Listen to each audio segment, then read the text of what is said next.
আমরা অত্যন্ত আনন্দিত যে আমরা অত্যন্ত উদ্যোগী একজন মেয়র পেয়েছি।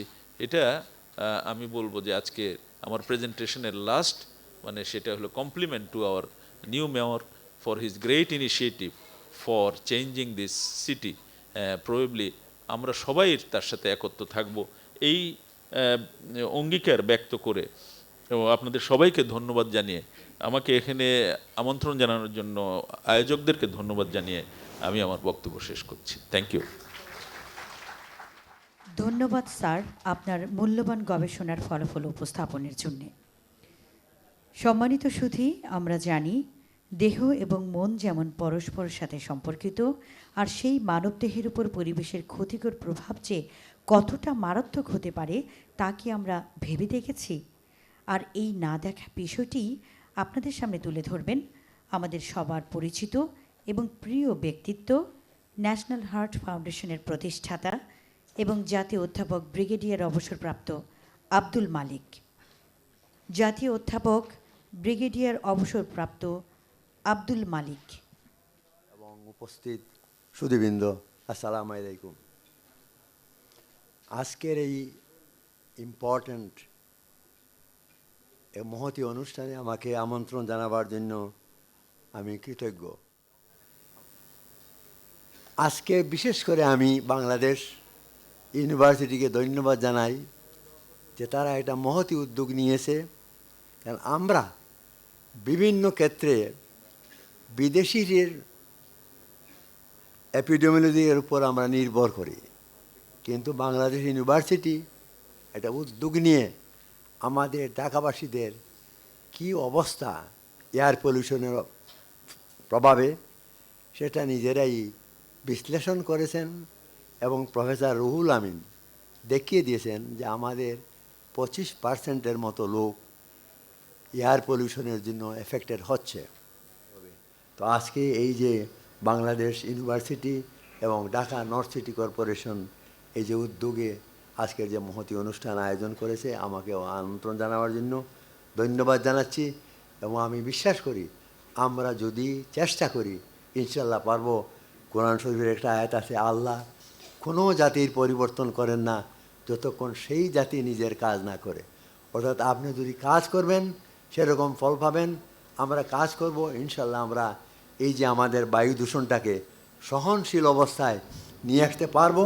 এটা সম্ভব হবে, আর চেষ্টা করলেই হবে, পারবো। এবং আস্তে আস্তে আমাদের কাজ করতে হবে, না হলে আমাদের পক্ষে খুব খারাপ দিন ভবিষ্যৎ হবে। অশেষ ধন্যবাদ জানিয়ে আমার বক্তব্য শেষ করি। অশেষ ধন্যবাদ। ধন্যবাদ জাতীয় অধ্যাপক ব্রিগেডিয়ার অবসরপ্রাপ্ত আব্দুল মালিক হক। আমি এখন জনাব আনিসুল হককে তার মূল্যবান বক্তব্য প্রদানের জন্য বিনীত অনুরোধ জানাচ্ছি।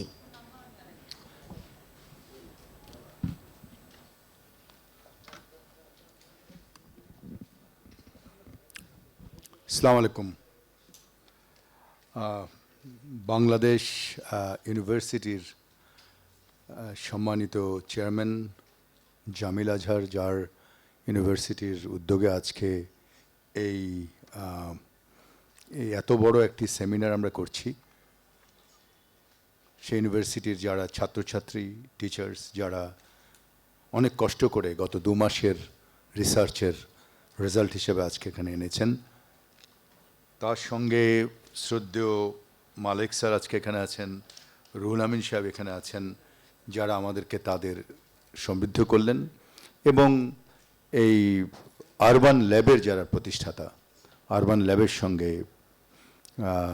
ইকবাল হাবিব এবং যারা জড়িত, তাদের সবাইকে অনেক অনেক অনেক ধন্যবাদ আসলে মন থেকে।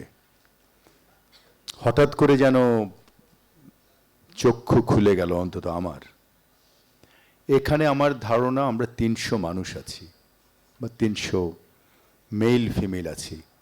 চিন্তা করতে পারেন যে এটাই সত্যি যে এখানে প্রায় 75 জনের লাংস যে কোনোভাবে আক্রান্ত। আপনি আজকে হয়তো টের পাচ্ছেন না, কারণ এখনো যৌবনের বাতাস আছে শরীরে, আর 10 বছর পরে টের পাওয়া যাবে। আমরা আজকে যখন আমরা পরামর্শ করছিলাম যে আমরা একটি সেমিনার করব, সেখানে আমরা কিন্তু ফোকাস রেখেছি শিশুকে একটু বেশি। কি ঘটছে আজকে? একটি মা 10 মাস কষ্ট করে একজন শিশুকে পৃথিবীতে আনছেন, কিন্তু আমার ঢাকার শহরের এই বাতাস এই শহরের 25% শিশুর লাংস নর্মাল রাখছে না, অ্যাবনর্মাল কথাটি উচ্চারিত হচ্ছে। স্যারদেরকে জিজ্ঞেস করেছিলাম কত অ্যাবনর্মাল, তো বললে ভয় পেয়ে যাবে। তো ভয় পাওয়ার কারণটা কি? ওই যে শিশুটা আজকে আক্রান্ত হচ্ছে আপনার শিশু, অথবা আপনি নিজে যখন শিশু ছিলেন, আমরা যখন শিশু ছিলাম ঢাকার বাতাস অনেক পরিষ্কার ছিল, কিন্তু আজকে যেই শিশু জন্মগ্রহণ করছে তার প্রতি 4 জন শিশুর একজন তার লাংস প্রপারলি ডেভেলপ করছে না, এবং তার রেজাল্ট কি দেখতে পেয়েছেন? 4টি রোগ, অ্যাজমা, নিউমোনিয়া এবং সাংঘাতিক একটি রোগ যার নাম জানতাম না, সিওপিডি। বাতাসকে শোধন করতে হবে। সেটা কি বাতাসকে ওষুধ খাইয়ে সম্ভব? বাতাসকে ওষুধ খাইয়ে বাতাস দূষণমুক্ত করা সম্ভব না। বাতাসকে দূষণমুক্ত করতে হলে তার অনেকগুলো প্রতিষেধক নিতে হবে। তার একটি তার বেসিক প্রতিষেধক হলো যে ঢাকা শহরকে পরিষ্কার রাখা, ঢাকা শহরকে নির্মাণ বর্জ্য, প্রতিদিন হাজার হাজার টন নির্মাণ বর্জ্য তা থেকে মুক্ত রাখা, ঢাকা শহরকে ইটের বর্জ্য থেকে মুক্ত রাখা, ঢাকা শহরকে মেডিকেল বর্জ্য থেকে মুক্ত রাখা, ঢাকা শহরকে প্রতিদিন আমরা রাস্তায় যে বর্জ্য ফেলছি, প্রতিদিন আমরা যে ড্রেন ভর্তি করে ফেলছি, সেই ড্রেনকে মুক্ত রাখা, আর ঢাকা শহরকে গ্রিন বানানো, ক্লিন এবং গ্রিন। আমরা আমাদের পক্ষ থেকে, ডিএনসিসির পক্ষ থেকে আমরা অনেকগুলো গ্রিনের উদ্যোগ নিয়েছি। আমাদের সঙ্গে অন্তত 4টি ইনস্টিটিউশন প্রত্যেক দিন কাজ করছে, প্রত্যেক দিন, ইনক্লুডিং ঢাকা এই যে আমাদের এগ্রিকালচারাল এক্সটেনশন ইনস্টিটিউশন। আমরা 2টো উদ্যোগ নিতে যাচ্ছি। ঢাকা শহরে আমরা 3,25,000 গাছ লাগাবো আগামী 2 বছরে, এবং তার নেতৃত্বে থাকবেন আমাদের পরিবেশবিদরা আব্দুল্লাহ আবু সাইদের নেতৃত্বে। আমরা একটি কমিটি করেছি এবং তিনি এর উপরে কাজ করছেন।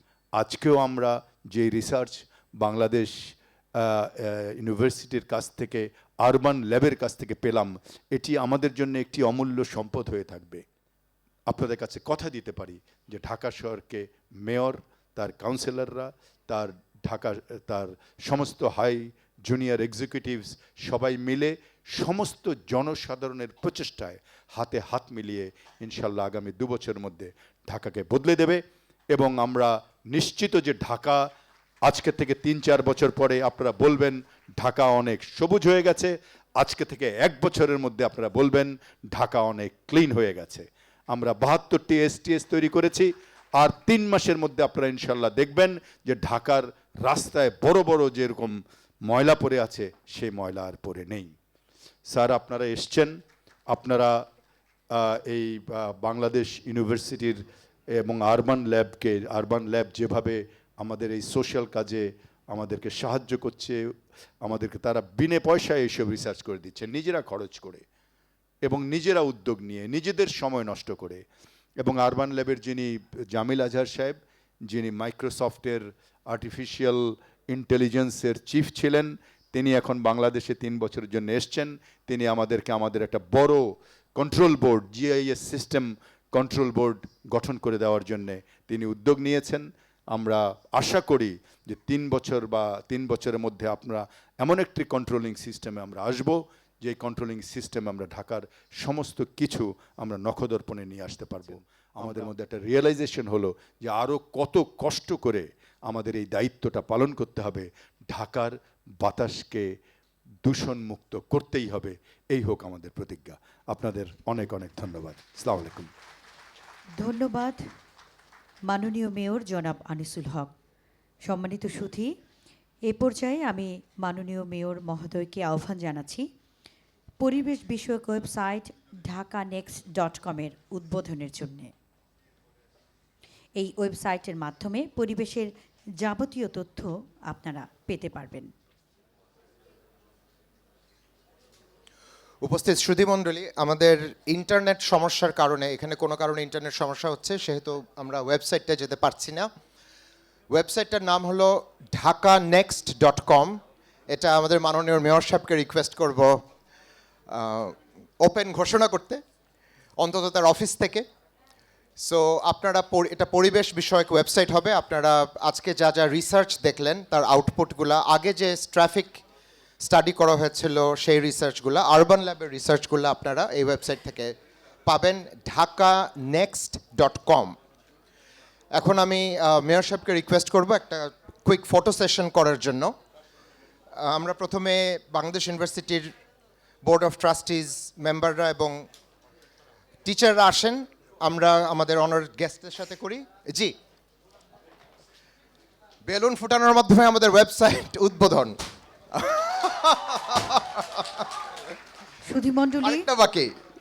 মাননীয় মেয়র জনাব আনিসুল হক পরিবেশ বিষয়ক ওয়েবসাইট dhakanext.com এর উদ্বোধন করলেন এইমাত্র। আচ্ছা, আমরা প্রথমে একটা ফটো সেশন করি টিচার এবং বোর্ড অফ ট্রাস্টির মেম্বারদের সাথে, তারপরে স্টুডেন্টদের সাথে যারা যারা ফটো সেশন করতে চাও, মেয়র স্যার এবং আমাদের অনার গেস্টদের সাথে। নেক্সট তোমরা চলে এসো।